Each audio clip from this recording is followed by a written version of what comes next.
Well, hello, welcome to our continuing devotional through the book of Second Thessalonians. We're in Second Thessalonians chapter 2, and we're going picking it up at verse 3. In this chapter, Paul is focused on end-time events.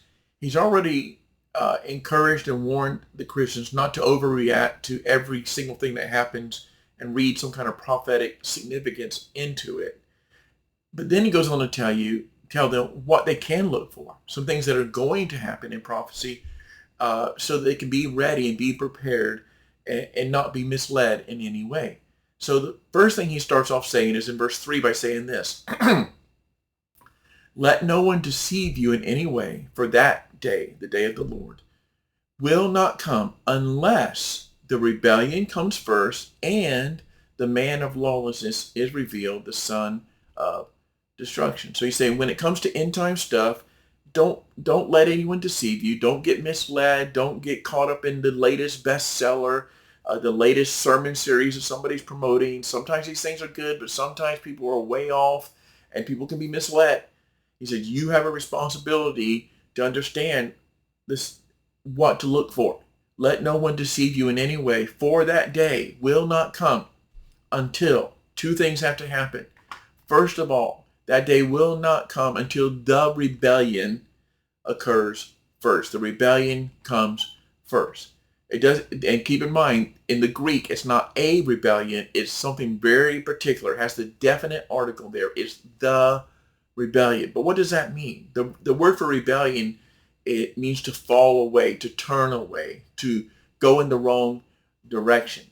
Uh, it typically and commonly is used for what we might call spiritual rebellion, apostasy.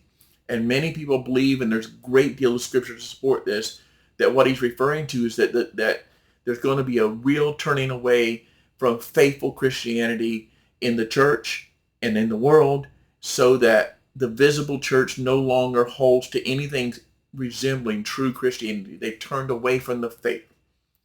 Uh, the rebellion could refer to other things like moral rebellion, a total repudiation, rejection of biblical moral values. That's happening today. Could refer to political rebellion. Some people believe that. But I think at the end of the day, when he says the rebellion, we should think of the word apostasy, the departure, the great falling away of people who seemed at one point to be people God, and now as a whole, the church has turned away from the truth. That true Christianity becomes a rarity, and the rebellion against truth, the rebellion against Jesus has occurred. And this prepares the way for the second thing that will occur, and that's the rise of a new Antichrist leader. So after the rebellion occurs, it says the man of lawlessness is revealed.